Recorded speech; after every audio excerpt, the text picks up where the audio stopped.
पाहायला पाहिजे नको गाडी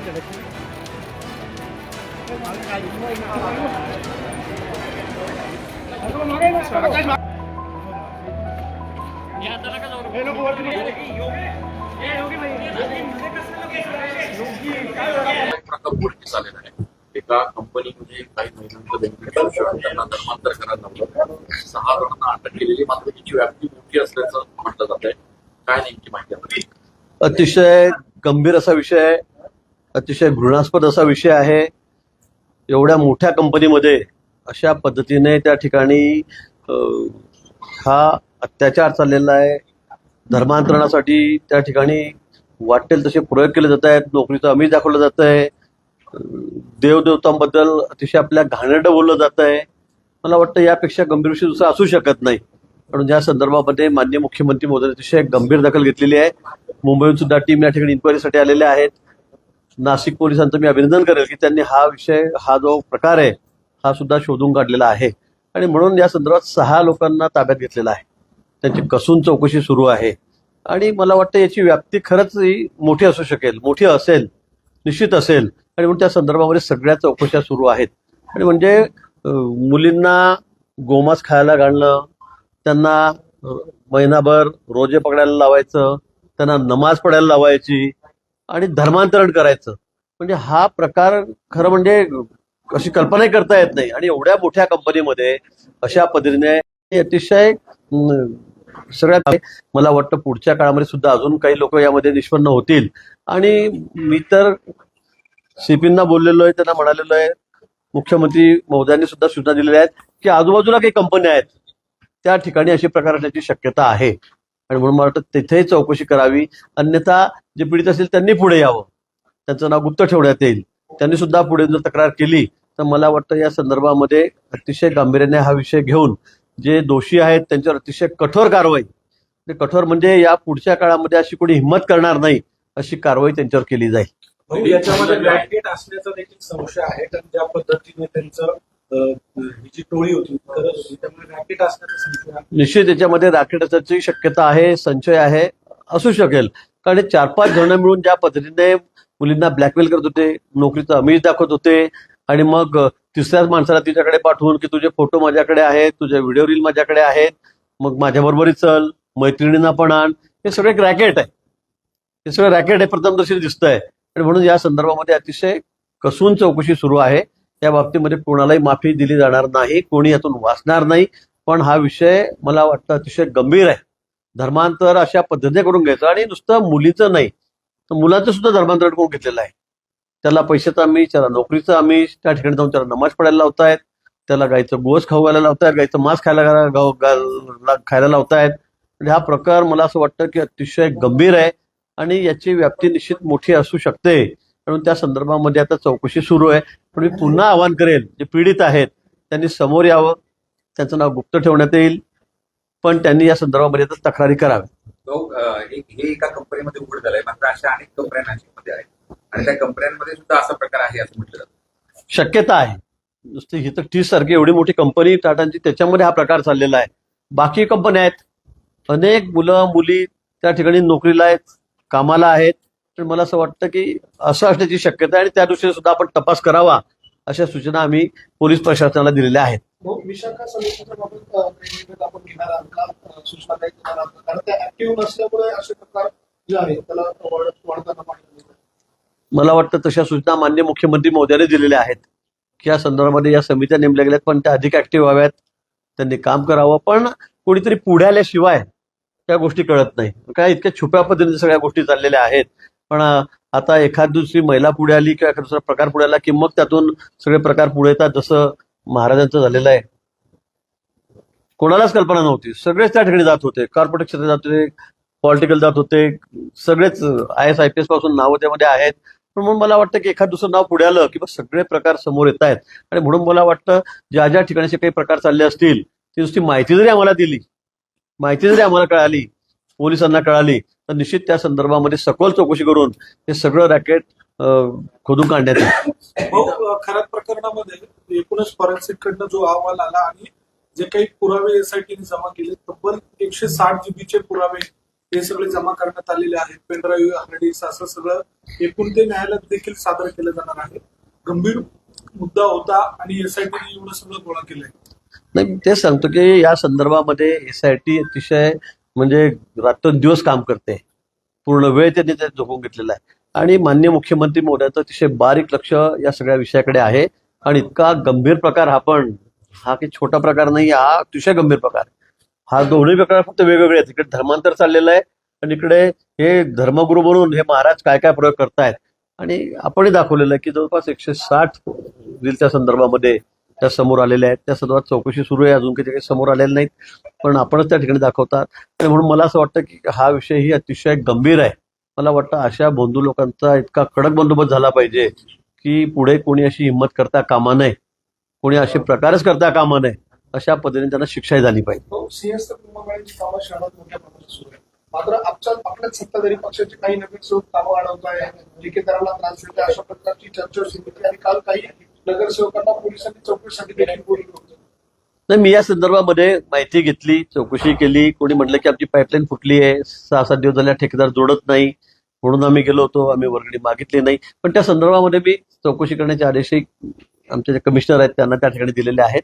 पण आपल्याला मी पुन्हा सांगेल, मुख्यमंत्री मोदयांनी सुद्धा सांगितलं, जाहीर सांगितलं होतं की कोणीही कामामध्ये अडथळा आणायचा नाही, कोणी असे रिकामे धंदे करायचे नाही आणि जो करेल पोलिसांनी त्याची दखल घ्यायची आहे. संबंधित महापालिकेने सुद्धा या संदर्भात ठेकेदारांनी तक्रार केल्यावर त्यांनी त्या ठिकाणी काल कंप्लेंट केली. लगेच कुठल्याही पक्षाचे असो, इथे असं नाहीये की मग आमच्या पक्षाचे काय त्या पक्षाचे काय, पण जर चूक असेल निश्चित ते तपासलं जाईल. कारण त्यांचं म्हणणं वेगळं आहे, यांचं म्हणणं वेगळं आहे. पाईपलाईनचा विषय होता, पाण्याचा, पाणी मिळत नाही नाशिक शहरामध्ये, थोडं उशिरा होत आहे काही ठिकाणी, हाही विषय खरा आहे. आणि म्हणून त्या संदर्भामध्ये मी रात्री सगळी माहिती घेतलेली आहे. पुन्हा मी नगरसेवक, ठेकेदार आणि कमिशनर यांना एकत्रित बसवून त्या संदर्भामध्ये चौकशी करू. पण याच्यामध्ये जो दोषी असेल किंवा असे कोणी रिकामे उद्योग करत असेल, अजिबात खपवून घेतलं जाणार नाही. काम अतिशय क्वालिटीचं सुरू आहे. रात्रंदिवस सगळे म्हणजे आमचे सगळे अधिकारी, सगळे IIT पासून सगळ्यांच्या नजरा त्या ठिकाणी आहेत. स्पेशल वेगळी टीम त्यासाठी नेमलेली आहे. आणि असं असताना मग आता कुंभमेळा समोर आलेला आहे. ही कामं वेळेत होणं हे क्रमप्राप्त आहे, गरजेचं आहे. आणि अशा वेळेला जर कोणी नगरसेवक असतील का कोणी उच्च पदाधिकारी पदाधिकारी असतील, कोणी त्रास देत असेल, तर त्या संदर्भामध्ये मुख्यमंत्री मोदयांनी सक्त सूचना, कडक सूचना पोलीस प्रशासनाला दिलेल्या आहेत. मधल्या काळामध्ये गंगापूरवरचे जे काही झाडं वृक्ष जे रस्त्याच्या मधोमध आहेत ते काढण्यासाठी महापालिकेचे अधिकारी गेले होते. त्या ठिकाणी मोठा राडा झाला. काही पर्यावरण प्रेमींनी त्याला विरोध केला आहे. कसं बघताय, कोणी येणाऱ्या काळात कशी कारवाई होणार आहे? स्थानिक नागरिकांनी मात्र त्याला समर्थन केले, ते काढावं असं म्हणत आहे. नाही, मला असं वाटतं की आपण बघतात आता इतक्या वर्षामध्ये ती झाडं जुनी आहेत, खरं आहे, 50 वर्ष, 60 वर्ष, काही म्हणतात 80 वर्ष झाडं तर आहे. पण आता आपण बघितलं असेल तर आता वाहनांची संख्या किती वाढलेली आहे.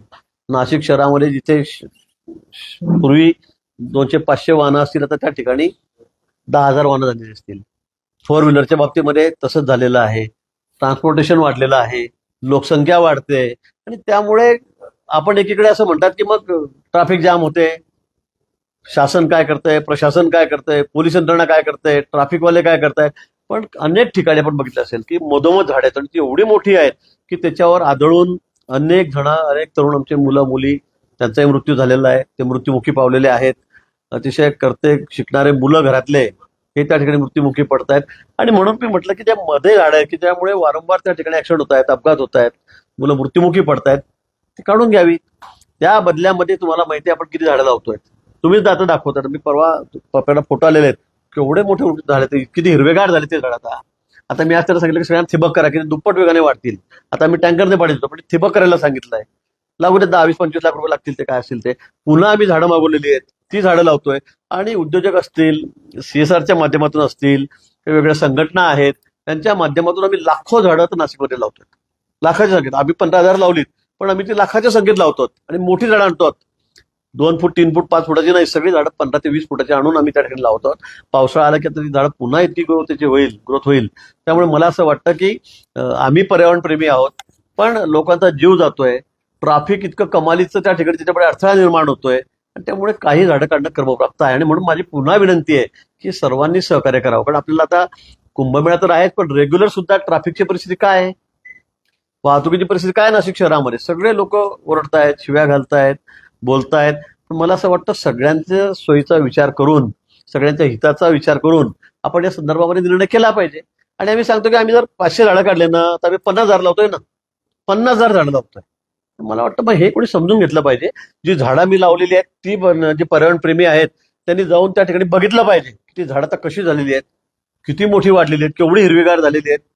वाटतं ते सगळं समोपचाराने सगळ्यांनी मिळून हे नाशिक शहराच्या हितासाठी काहीतरी चांगला निर्णय आपण केला पाहिजे. भाऊ, राज्यात पुन्हा एकदा ऑपरेशन टायगरची चर्चा सुरू झाली आहे. राजकीय भूकंपोनी जे ठाकरे सेनेचे खासदार आहेत 8 ते शिंदेच्या संपर्कात आहे अशी चर्चा आहे. काल बैठक देखील ऑनलाईन नाही, मला काही या संदर्भात फार माहिती नाही. टायगर ऑपरेशन काय काय माहिती, पण सध्या आमचं कमळ ऑपरेशन तर काही नाही. मला वाटतं त्याची बातमी कुठे नाहीये.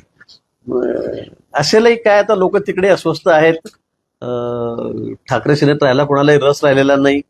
आमदारांची तीच परिस्थिती आहे, खासदारांची तीच परिस्थिती आहे. बघू आता कसं ऑपरेशन सक्सेस होतं, काय होतं.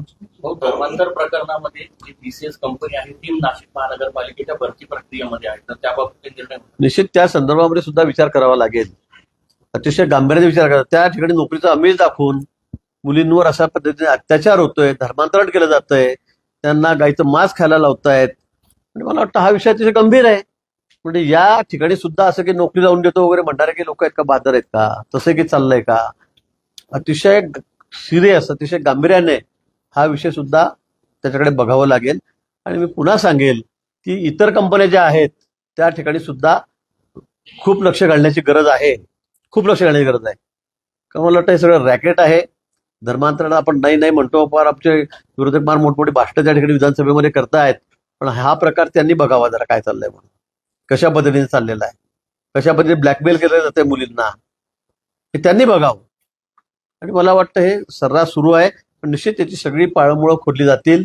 मी पुन्हा सांगेल की शासनाने, गृह खात्याने, माननीय मुख्यमंत्री महोदयाने अतिशय गांभीर्याने हा विषय घेतलेला आहे.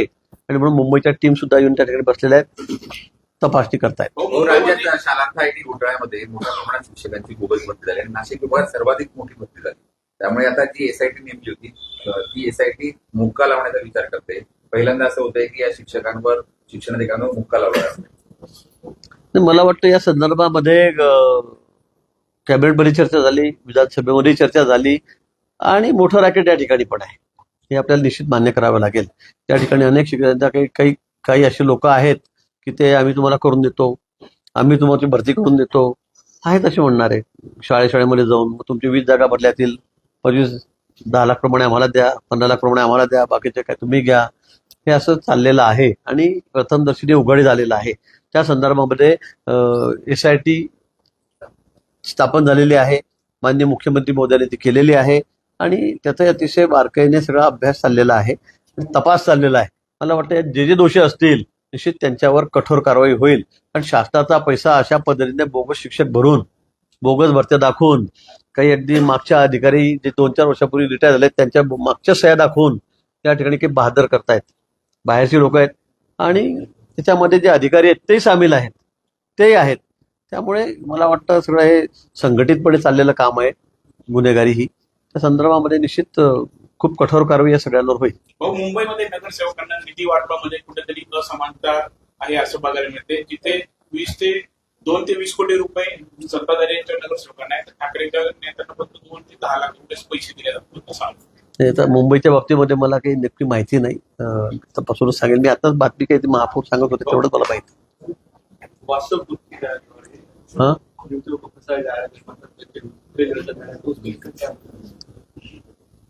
नासिक में और एक घटना सामने आई है. टाटा कंपनी जिसके ऑफिस में, कार्यालय में, जहाँ पे लड़कियां भी काम करती है, लड़के भी काम करते हैं, और वहां पर धर्मांतरण का एक सीरियस मुद्दा जो है वो सामने आया है. वहाँ की जो लड़कियां हैं उनको हम लोग आपको सर्विस को लगा लेंगे, आपको नौकरी देंगे, आप नमाज पढ़ो, आप रोजे पकड़ो, हमारी गौ माता का गोश्त जो है, मतलब मांस जो है वो खाओ. इस तरह से उनको बहकाया जा रहा है और सर्विस के नाम पर कि हम आपको नौकरी पे लगाएंगे. मुझे लगता है बहुत गंभीर बात है। इससे ज्यादा गंभीर बात कोई हो ही नहीं सकती। और 4-5 लोग मिलके एक समाज के, मुस्लिम समाज के, ये अन्याय अत्याचार कर रहे हैं। कोई किसी के रील उतार रहा है, लोगों को बता रहा है, उसका दूसरा ही दोस्त जाके बता रहा है मेरे पास आपका ऐसा है, आप मेरे साथ नहीं आई तो मैं ऐसे करूंगा, आपके अगर फ्रेंड कोई है उसको नहीं लाया तो मैं ऐसे करूंगा। मुझे लगता है बहुत सीरियस ये बात है और बहुत गंभीरता से माननीय मुख्यमंत्री जी ने भी इस बात को लिया है। इसकी पूरी इंक्वायरी चल रही है। मुंबई से भी पुलिस की बड़ी टीम डिपार्टमेंट की यहाँ पर आई है और मुझे ऐसा लगता है कि और कई जगह, दूसरी जगह ऐसा भी हो सकता है क्या। बाकी भी कंपनियां बहुत सारी नासिक में है, जहाँ पे बहुत हमारी बहनें हैं, लड़कियां हैं, ये काम कर रही है। तो मुझे लगता है इसका भी सोच समझकर हम लोग पूरी इंक्वायरी डिपार्टमेंट के माध्यम से की जा रही है। Thank you.